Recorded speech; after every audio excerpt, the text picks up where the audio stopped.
بسم اللہ الرحمن الرحیم۔ حضرت محمد صلی اللہ علیہ وآلہ وسلم کے والد کا نام عبداللہ اور والدہ ماجدہ کا نام حضرت بی بی آمنہ تھا۔ حضرت بی بی آمنہ بنت وہب کا تعلق قبیلہ بنو زہرہ سے تھا۔ آپ اپنے قبیلے میں سیرت النساء کے نام سے مشہور تھی۔ ابھی شادی کو 3 ماہ ہی گزرے تھے کہ آپ کے شوہر حضرت عبداللہ یثرب مدینہ میں وفات پا گئے۔ وفات کے وقت حضرت عبداللہ کی عمر 25 سال تھی اور آپ صلی اللہ علیہ وآلہ وسلم ابھی اپنی والدہ کے رحم میں تھے۔ حضرت بی بی آمنہ سلام اللہ علیہا کو اپنے شوہر کی وفات کا انتہائی دکھ اور صدمہ پہنچا اور اس صدمے کی وجہ سے آپ اکثر بیمار رہتی تھی۔ حضرت عبداللہ کی وفات کو 6 سال ہو چکے تھے، لیکن ایک مرتبہ بھی اپنے شوہر کی قبر کی زیارت کا موقع نہ ملا۔ ایک دن بے قراری کے عالم میں حضرت محمد صلی اللہ علیہ وآلہ وسلم کو اپنے شوہر کی قبر کی زیارت کروانے اور اپنے رشتہ داروں سے ملنے کے لیے مدینہ شریف جانے کا ارادہ کیا اور اپنے سسر حضرت عبد المطلب سے مدینہ شریف جانے کی اجازت طلب کی۔ حضرت عبد المطلب نے دعاؤں کے ساتھ سفر کرنے کی اجازت دے دی۔ حضرت بی بی آمنہ سلام اللہ علیہا نے اپنی خادمہ ام ایمن اور حضرت محمد صلی اللہ علیہ وسلم کو اپنے ساتھ مدینہ شریف لے جانے کے لیے تیار کیا اور ایک اونٹنی پر سفر پر روانہ ہو گئے۔ مکہ سے مدینہ شریف کا کل فاصلہ 400 کلومیٹر ہے۔ پرانے وقتوں میں آبادی کم ہونے کی وجہ سے سفر ویرانے اور سنسان ہوا کرتے تھے، لیکن سفر کی وحشت اور ویرانی کے باوجود حضرت بی بی آمنہ سلام اللہ علیہا نے اپنے بیٹے حضرت محمد صلی اللہ علیہ وسلم اور خادمہ ام ایمن کے ساتھ اپنا سفر جاری رکھا۔ اس سارے سفر میں حضرت بی بی آمنہ سلام اللہ علیہا کی آنکھوں سے اپنے شوہر کی قبر کی زیارت کی تڑپ میں آنسو جاری رہے۔ حضرت آمنہ بی بی سلام اللہ علیہا کے دل میں اپنے رشتہ داروں سے ملنے کی بھی خواہش تھی، جن کے سامنے ان کے شوہر حضرت عبداللہ نے اپنی زندگی کی آخری سانسیں لی تھی۔ راستے میں گزرے ماضی کی یادوں نے حضرت آمنہ بی بی سلام اللہ علیہا کو نڈھال کیا ہوا تھا۔ 10 دن سفر کرنے کے بعد اونٹنی نے مدینہ شریف میں قدم رکھا۔ حضرت آمنہ بی بی سلام اللہ علیہا نے مدینہ شریف پہنچ کر سب سے پہلے اپنی والدہ کے پاس پہنچی اور 6 سال گزرنے کے بعد جب حضرت آمنہ بی بی سلام اللہ علیہا نے اپنی والدہ برہ بنت عبد العزیٰ سے لپٹ کر اپنے شوہر کے غم میں زار و قطار رونا شروع کر دیا۔ حضرت آمنہ بی بی سلام اللہ علیہا کی والدہ نے آپ کو تسلی اور صبر کرنے کی تلقین کی۔ جب آپ کی والدہ نے اپنے نواسے حضرت محمد صلی اللہ علیہ وسلم کو دیکھا تو بہت خوش ہوئی اور مدینے کے تمام لوگوں میں آپ صلی اللہ علیہ وآلہ وسلم کے حسن و جمال کی تعریفیں کرتی نہ تھکتی تھی۔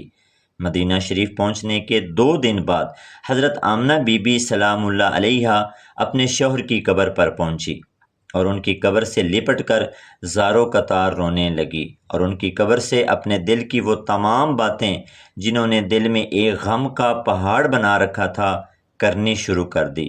شام کے وقت آپ اپنی خادمہ کے ساتھ گھر لوٹ آئیں۔ حضرت بی بی آمنہ سلام اللہ علیہا جب سے اپنے شوہر کی قبر سے واپس آئی تھی تو ہر وقت صدمے کی وجہ سے خاموش رہتی تھی، اپنے اندر غم کے سمندر کو برداشت کیے ہوئے تھی، یہاں تک کہ اپنے بیٹے حضرت محمد صلی اللہ علیہ وآلہ وسلم سے بھی اپنے دل کی کوئی بات بیان نہ کرتی۔ چند دن حضرت آمنہ بی بی سلام اللہ علیہا نے اپنی والدہ کے گھر رہنے کے بعد اپنی والدہ سے اجازت طلب کر کے واپس مکہ جانے کے لیے سفر شروع کر دیا۔ 3 دن سفر طے کرنے کے بعد جب یہ قافلہ عرب کے ایک مقام جس کا نام ابوا ہے پہنچا۔ ابوا ایک پتھریلا علاقہ ہے جو ایک پہاڑی کا ہموار حصہ ہے، تو حضرت بی بی آمنہ سلام اللہ علیہا جو پہلے ہی سے غم سے نڈھال تھی، ان کے سینے میں اچانک ایک درد شدت سے بڑھنے لگا۔ حضرت بی بی آمنہ سلام اللہ علیہا نے اپنی خادمہ ام ایمن سے اپنے سینے کے درد کے بارے میں بیان کیا تو ام ایمن نے کہا کہ آپ پریشان نہ ہوں، میں اونٹنی کو کوئی چٹان دیکھ کر روکتی ہوں۔ ام ایمن نے ایک اونچی چٹان کے پاس اونٹنی روکی جس کی سطح ہموار تھی۔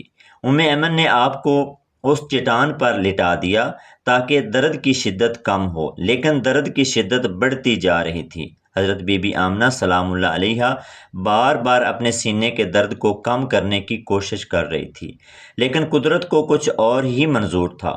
ایمن آپ کی یہ حالت دیکھ کر بہت پریشان ہو رہی تھی، اور آپ صلی اللہ علیہ وسلم بھی اپنی والدہ کو اس حالت میں دیکھ کر گھبرا رہے تھے۔ آپ کی خادمہ بار بار آپ کے سر پر ہاتھ پھیر کر آپ کو ہمت دے رہی تھی، لیکن جب حضرت بی بی آمنہ سلام اللہ علیہا کا درد برداشت سے بڑھ گیا تو آپ سمجھ گئی کہ اب اس دنیا سے جانے کا وقت آ پہنچا ہے۔ آپ بار بار اپنی آنکھیں کھول کر اپنے بیٹے کو دیکھتی اور بند کر لیتی تھی، شاید یہ سوچ کر دیکھتی کہ اب میرے بیٹے کا کون سہارا بنے گا، اس کا باپ بھی اس کو دیکھے بغیر چلا گیا، اور اب میں بھی اس کو کم سن عمر یعنی 6 سال کی عمر میں تنہا چھوڑ کر اس دنیا سے جا رہی ہوں۔ پھر آپ نے اپنے بیٹے کو پاس بلوا کر سینے سے لگایا اور کہا، میں یہ دنیا چھوڑ کر جا رہی ہوں، اور تم اس باپ کے اکلوتے بیٹے ہو جس کو اللہ تعالیٰ نے 100 اونٹوں کی قربانی کے عوض زندگی عطا کی تھی۔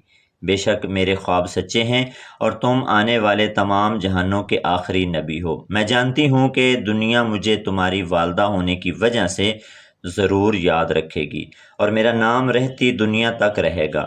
اس کے بعد حضرت بی بی آمنہ سلام اللہ علیہا نے حضرت محمد صلی اللہ علیہ وسلم کا سر مبارک اپنے سینے پر رکھ کر اپنی آنکھیں بند کر لی اور اپنے خالق حقیقی سے جا ملی۔ جب حضرت محمد صلی اللہ علیہ وآلہ وسلم نے دیکھا کہ میری والدہ کی آواز آنا بند ہو گئی ہے تو آپ نے سر اٹھا کر دیکھا کہ آپ کی والدہ اس دنیا کو چھوڑ چکی ہیں۔ آپ اپنی والدہ کے ساتھ لپٹ کر بے حد رونے لگے۔ آپ کی خادمہ آپ کو تسلی دیتی رہی۔ یہ منظر دیکھ کر آسمان کے فرشتے بھی شاید رو دیے ہوں گے کہ ایک سنسان علاقے میں 6 سال کا بچہ اپنی ماں کی جدائی میں رو رو کر نڈھال ہو رہا ہے۔ ایمن نے کسی طرح پتھر کو ہٹا کر اسی جگہ ایک قبر بنائی اور آپ کو وہیں دفن کر دیا۔ اس کے بعد ایمن نے آپ صلی اللہ علیہ وآلہ وسلم کو اونٹنی پر سوار کر کے مکہ کی طرف سفر کرنے لگی۔ ایمن نے دیکھا کہ آپ پیچھے اونٹنی پر موجود نہیں ہیں تو آپ گھبرا گئی۔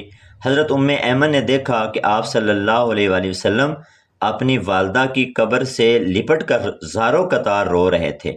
ایمن نے حضرت محمد صلی اللہ علیہ وسلم کو تسلی دی اور کافی کوششوں کے بعد انہوں نے آپ صلی اللہ علیہ وسلم کو دوبارہ اونٹنی پر بٹھایا اور مکہ کی طرف سفر جاری کیا۔ حضرت ایمن فرماتی ہیں کہ جب تک قبر مبارک آنکھوں سے اوجھل نہ ہوئی تب تک نبی کریم صلی اللہ علیہ وآلہ وسلم اپنی والدہ کی قبر کی طرف دیکھتے رہے۔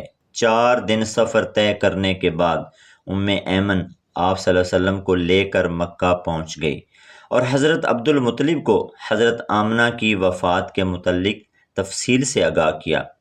والدہ کی وفات کے بعد آپ صلی اللہ علیہ وسلم کے دادا عبد المطلب نے آپ کی پرورش کا انتظام و بندوبست کیا۔ کس طرح 6 سال کی عمر سے 57 سال کی عمر تک آپ صلی اللہ علیہ وسلم اپنی والدہ کی جدائی کے غم میں گزارے ہوں گے، اس کا اندازہ اس بات سے لگایا جا سکتا ہے کہ حج کے دنوں میں آپ صلی اللہ علیہ وسلم 57 سال کی عمر میں صحابہ کرام کی جماعت کے ساتھ دوسری مرتبہ ابوا کے مقام پر پہنچے تو اپنے صحابہ کرام سے فرمایا کہ یہیں پر خیمے لگا لو۔ اس کے بعد ہزاروں کی تعداد میں ابوا کے مقام پر خیمے نصب ہو جاتے ہیں۔ صحابہ کرام فرماتے ہیں کہ آپ صلی اللہ علیہ وسلم اپنے خیمے سے نکل کر اپنی والدہ ماجدہ کی قبر پر پہنچتے ہیں تو اپنا سر مبارک اپنے گھٹنوں میں رکھ کر زاروں قطار رونے لگتے ہیں، اور اسی کیفیت میں کافی وقت گزر جاتا ہے۔ جب آپ صلی اللہ علیہ وسلم نے اپنا سر مبارک گھٹنوں سے اٹھایا تو داڑھی مبارک آنسوؤں سے تر تھی۔ اس کے بعد آپ صلی اللہ علیہ وسلم نے فرمایا، اے کاش آج اگر میری ماں زندہ ہوتی اور میں مصلی پر نماز کے لیے کھڑا ہوتا، ادھر میری والدہ مجھے پکارتی تو میں نماز توڑ کر اپنی والدہ کی پکار پر لبیک کہتا۔ اس حدیث مبارکہ کی روشنی سے پتہ چلتا ہے ایک ماں کی کیا عظمت ہے۔ اللہ تعالیٰ سے دعا ہے کہ اللہ تعالیٰ ہمیں اپنے والدین کی احسن طریقے سے خدمت کرنے کی توفیق عطا فرمائے، آمین۔ ناظرین، کومنٹ سیکشن میں اللہ تعالیٰ کے 99 ناموں میں سے ایک نام ضرور ٹائپ کریں۔